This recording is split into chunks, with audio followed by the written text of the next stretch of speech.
भाजपा का IT cell मुझे देशद्रोही बताकर ट्विटर पर ट्रेंड चला रहा है, सिर्फ इसलिए कि मैं देश के प्रधानमंत्री से सवाल पूछती हूँ। ये लोग मुझे देशद्रोही इसलिए कह रहे हैं क्योंकि पाकिस्तान के किसी ट्विटर अकाउंट ने मेरा वीडियो कॉपी करके लगा दिया। नमस्कार दोस्तों, क्या नेहा सिंह राठौर देशद्रोही हैं?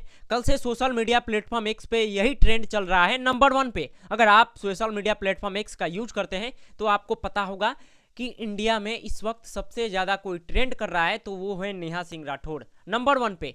दोस्तों, नेहा सिंह राठौर ने एक वीडियो बनाकर जारी किया पहलगाम हमले पर लेकर और मोदी जी से जोरदार सवाल भी पूछे और तंज भी कसा, और इसी वीडियो को पाकिस्तानी सोशल मीडिया प्लेटफॉर्म द्वारा रीट्वीट कर दिया गया, जिसके बाद भारत के बहुत सारे युवा गुस्से में आ गए और नेहा सिंह राठौर के खिलाफ ट्रेंड चलाने लगे कि नेहा सिंह राठौर देशद्रोही है। मैं चाहूंगा कि नेहा सिंह राठौर ने वो कौन सा वीडियो बनाकर जारी किया जिसके बाद पाकिस्तानी सोशल मीडिया प्लेटफॉर्म द्वारा उसको रीट्वीट किया गया। पहले आप उनका वीडियो का बयान सुन लीजिए। एक फोन कॉल से दूसरे देशों की वॉर रुकवाने वाले पॉपा अपने देश में आतंकवादी हमला नहीं रुकवा पाए और अंधभक्त मुझसे कह रहे हैं कि ऐसी बातों पर राजनीति और सवाल मत करो। तो किस बात पर सवाल करूं? शिक्षा पर, जिसे मुद्दा ही नहीं समझा जाता, या स्वास्थ्य पर, जिस पर सवाल करना अब आउट ऑफ फैशन हो गया है? बोलो किस पर सवाल करूं? बेरोजगारी पर, जिसके जवाब में तुम्हारे अब्बा हुजूर पकौड़ा तलने की सलाह देते हैं? अरे जब देश की राजनीति ही राष्ट्रवाद और हिंदू मुसलमान के मुद्दे पर चल रही है, उसके बाद भी आतंकी हमलों में देशवासी मारे जा रहे हैं, तो सवाल किस मुद्दे पर करूं? 56 इंच की छाती पर देश के सारे मुद्दों को समेट देने वाले मोदी जी की सरकार में आतंकवादी हमले होंगे और नागरिकों की हत्या होगी, तो सवाल क्या मोहम्मद अली जिन्ना और नेहरू जी से पूछा जाएगा? नागरिकों की मौत और आतंकवादी हमलों पर सवाल क्यों नहीं पूछा जाना चाहिए भाई? इन सवालों से इतना डर क्यों रहे हैं आप? अपनी ही सरकार में हुए पुलवामा आतंकी हमले के शहीदों की मौत पर बेशर्मी से वोट मांगने वाला ये आदमी पहलगाम के पर्यटकों की मौत पर भी वोट मांगेगा और अंधभक्त इसे मास्टर स्ट्रोक बताकर वोट भी देंगे। लेकिन इनका कहना है कि सवाल नहीं पूछा जाना चाहिए। बस 2-4 दिनों की बात और है, भक्तों के पॉपा पहलगाम आतंकी हमले पर रोते हुए बिहार चुनाव की नींव डालते दिखेंगे और अंधभक्त वो बिहार चुनाव में रोते हुए ढोंगी जी की रील शेयर करते दिखेंगे। ये जो दोस्तों आपने नेहा सिंह राठौर का बयान सुना, ये नरेंद्र मोदी जी पर जोरदार तंज कसती हैं, बोलती हैं कि दो देशों का वार रुकवाने वाले पापा अपने देश में आतंकवादी हमले को नहीं रोक पा रहे हैं। इसी वीडियो को पाकिस्तानी सोशल मीडिया प्लेटफॉर्म द्वारा रीट्वीट कर दिया गया था, जिसके बाद हिंदुस्तान में बहुत सारे लोग इनके खिलाफ ऐसा ट्रेंड चला रहे हैं कि नेहा सिंह राठौर देशद्रोही है, देशद्रोही। दोस्तों, उसके बाद नेहा सिंह राठौर ने एक और वीडियो बनाकर जारी किया और बीजेपी के लोगों पर तंज कसा कि बीजेपी के आईटी सेल के लोग मुझे बदनाम कर रहे हैं, मुझे देशद्रोही बता रहे हैं। और उन्होंने ये भी बताया कि बीजेपी के नेता के लड़के कितने फौज में हैं। मेरा भाई, अपना खुद का भाई, जम्मू कश्मीर में छत्तीसगढ़ में नक्सलियों से लड़ाई लड़ रहा है। मेरे कितने परिवार के लोग शहीद हो चुके हैं। नेहा सिंह राठौर ने ऐसा बयान दिया और उन्होंने ये भी पूछा कि बीजेपी के नेता जो हैं उनके लड़के फौज में कितने हैं, जरा बताइए ना। मैं चाहूंगा कि नेहा सिंह राठौर का दूसरा वीडियो का भी आप बयान पहले सुन लीजिए। भाजपा का आईटी सेल मुझे देशद्रोही बताकर ट्विटर पर ट्रेंड चला रहा है, सिर्फ इसलिए कि मैं देश के प्रधानमंत्री से सवाल पूछती हूं। ये लोग मुझे देशद्रोही इसलिए कह रहे हैं क्योंकि पाकिस्तान के किसी ट्विटर अकाउंट ने मेरा वीडियो कॉपी करके लगा दिया।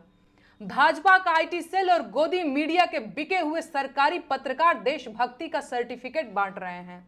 वो लोग जिन्होंने देश को धर्म के नाम पर बांटने में कोई कसर नहीं छोड़ी, वो देशद्रोही और देशभक्त का सर्टिफिकेट बांट रहे हैं। मैंने आज तक कभी नहीं बताया, कहना जरूरी नहीं समझा, लेकिन आज जब बात मेरी देशभक्ति पर आ गई है तो जान लीजिए, मेरे परिवार और खानदान के कुल मिलाकर 14 लोग भारतीय सेना और अर्धसैनिक बलों में अपनी जान दांव पर लगा चुके हैं। मेरा अपना सगा भाई अभी भी छत्तीसगढ़ के जंगलों में नक्सलियों से लड़ रहा है। मेरे अपने सगे 4 मामा आर्मी में अधिकारी रहे हैं, जिनमें से 2 लोग कारगिल की जंग लड़ चुके हैं। चाहे थल सेना हो या वायु सेना, मेरे भाई आज भी देश की सेनाओं में हैं और ये 2-2 रुपए के ट्रोल आईटी सेल वाले मुझे देशद्रोही कह रहे हैं। इनकी हिम्मत कैसे हुई? है औकात तो जाकर उससे सवाल पूछो जिसने देश को 10 साल में आतंकवाद से मुक्त कराने की बात कही थी। कहां गई उनकी 56 इंच की छाती? मुझे देशद्रोही कहेंगे ये बिके हुए लोग। कितने नेताओं के अपने बच्चे फौज में हैं, बताओ गिन के। पूरी भाजपा के नेताओं के जितने बच्चे फौज में होंगे उससे ज्यादा तो मेरे अपने रिश्तेदार और परिवार के लोग सेना में जान दांव पर लगा चुके हैं। अरे आज मैं कहूंगी कि देश का मेन स्ट्रीम मीडिया देश का गद्दार है, क्योंकि उसने कभी सरकार से सवाल नहीं पूछा और सरकार को मनमानी करने दी। वो पूछें या ना पूछें, मैं बार बार पूछूंगी कि पहलगाम में 2000 सैलानियों के लिए सुरक्षा की व्यवस्था क्यों नहीं थी? कौन जिम्मेदार है इसका? आतंकी हमले के बाद बिहार में रैली करना इतना जरूरी था? भाजपा का आईटी सेल देश का गद्दार है, क्योंकि उसने देश को हिंदू मुसलमान में बांटने की कोशिश की। है कोई जवाब? देशद्रोही कहेंगे ये मुझे। ये जो दोस्तों आपने नेहा सिंह राठौर का दूसरा बयान सुना, इस बयान के बाद नेहा सिंह राठौर पे एफआईआर दर्ज कर लिया गया लखनऊ में एफआईआर दर्ज होता है दोस्तों नेहा सिंह राठौर पे अभद्र टिप्पणी को लेकर कि नेहा सिंह राठौर ने पहलगाम हमले को लेकर विवादित बयान दिया है, जिसके बाद बहुत सारे लोग जाके लखनऊ के एक पुलिस थाने में रिपोर्ट दायर कराते हैं कि नेहा सिंह राठौर के ऊपर एफआईआर दर्ज हो गया है। उसके बाद नेहा सिंह राठौर फिर से ट्वीट करके बोलती है कि मेरे ऊपर लखनऊ में एफआईआर दर्ज हुआ है, कोई वकील है जो मेरे केस लड़ेंगे? मेरे पास पैसे देने, वकील को फीस देने के लिए पैसे नहीं है। मेरे अकाउंट में 519 रुपया है, जिसमें से 500 का मैं तबला वादक देकर कल फिर एक नया गीत बनाऊंगी, रिकॉर्ड करूंगी, बनाऊंगी, जो भी आप समझ लीजिए। दोस्तों नेहा सिंह राठौर ऐसा ट्वीट करके बोलती है। लेकिन दोस्तों नेहा सिंह राठौर ने जो भी सवाल पूछा बिल्कुल जायज है, लेकिन नेहा सिंह राठौर जी इस वक्त सवाल पूछने का वक्त नहीं है। इस वक्त हमें पाकिस्तानियों को जवाब देने का वक्त है। सवाल तो पूछा जाएगा, मोदी जी से भी सवाल पूछा जाएगा कि मोदी जी के शासनकाल में ऐसा क्यों होता है, जबकि मोदी जी बार बार इस पर अपना वोट मांगते हैं कि हमने आतंकवाद पर रोक लगाई है, मिट्टी में मिलाएंगे आतंकवाद को, ऐसा बयान देते हुए कई बार मोदी जी बोले हैं। सवाल तो पूछा जाएगा, लेकिन अभी वक्त नहीं है नेहा सिंह राठौर जी। सवाल तो पूछा जाएगा, मोदी जी से सवाल जवाब होगा कि ऐसा क्यों हो रहा है, क्यों। दोस्तों पाकिस्तान के बहुत सारे जो मंत्री हैं वो धमकी हमें दे रहे हैं कि हम परमाणु बम छोड़ देंगे हिंदुस्तान पे। पाकिस्तान में खाने की हिम्मत नहीं है दोस्तों। 1 लीटर सरसों का जो तेल है वो 1150 रुपया में मिल रहा है। अगर आप जाकर पाकिस्तानी वेबसाइट पे चेक कीजिएगा तो 800 में मिल रहा है। आपको मैं बता रहा हूं 800 में मिल रहा है दोस्तों चावल। 800 में, सॉरी बोल रहे हैं, 800 में चिकन मिल रहा है। चावल 340 रुपया केजी मिल रहा है। और पाकिस्तान हम पे ये धमकी दे रहा है कि हम परमाणु बम छोड़ देंगे हिंदुस्तान पे। दोस्तों ये पाकिस्तान वाले कभी कभी पगला जाते हैं। इनके पास खाने की तो पैसा है नहीं खाने के पास पैसा, और ऐसी ऐसी गिद्दड़ धमकियां दे रहे हैं। दोस्तों पाकिस्तान के एक क्रिकेटर हैं, उन्होंने हम पर यह आरोप लगाया है कि पाकिस्तान में इसका कोई लेना देना नहीं है जो पहलगाम में अटैक हुआ है। हिंदुस्तान के लोग खुद ही उस हमले को अंजाम देते हैं। मैं चाहूंगा कि वो शाहिद अफरीदी हैं, वही शाहिद अफरीदी पाकिस्तानी क्रिकेटर, उनका पहले आप बयान सुन लीजिए। मेरे ख्याल में हर चीज़ आप 1 घंटे तक दहशतगर्द वहाँ दहशतगर्दी करते रहे, ठीक है। वहाँ तक 8 लाख फौज में से कोई नहीं आया, और जब आए तो 10 मिनट के ऊपर पाकिस्तान पे इल्ज़ाम लगा दिया। तो आई मीन कि खुद ही ब्लंडर्स मारते रहते हैं, खुद ही लोगों को मरवा देते हैं, फिर उनकी वीडियोस दिखाते हैं कि नहीं वो तो जिंदा है।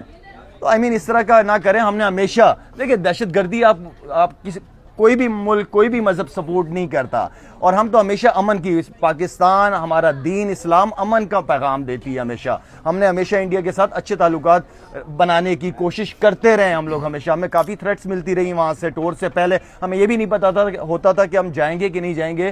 वर्ल्ड कप अगर आपको 16 को याद हो, हम लाहौर में ही थे, हमें तो पता ही नहीं था। मैं एज अ कैप्टन लीड कर रहा था टीम को, तो मुझे तो पता ही नहीं था कि हमारी फ्लाइट होनी है कि नहीं होनी।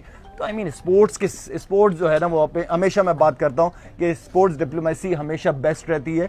स्पोर्ट्स की वजह से ही आपकी कबड्डी की टीम आ जाती है इंडिया से, यहाँ क्रिकेट नहीं खेलते आपस में। तो करना है तो फिर पूरी तरह बंद करो, अगर चलना है तो पूरी तरीके से चलो।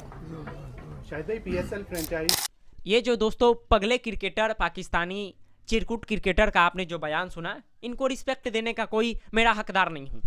ये उस लायक है नहीं, इनको थिप्स बोला जाए, इडियट बोला जाए, बात एक ही है। ये बोल रहे हैं कि भारत के लोग ही उसके जिम्मेवार हैं, भारत के लोग ही उसको, भारत सरकार ही हमला करवाई है। दोस्तों ऐसे ऐसे पागल उस देश में बैठे हैं, इसलिए आज वो देश बर्बाद है।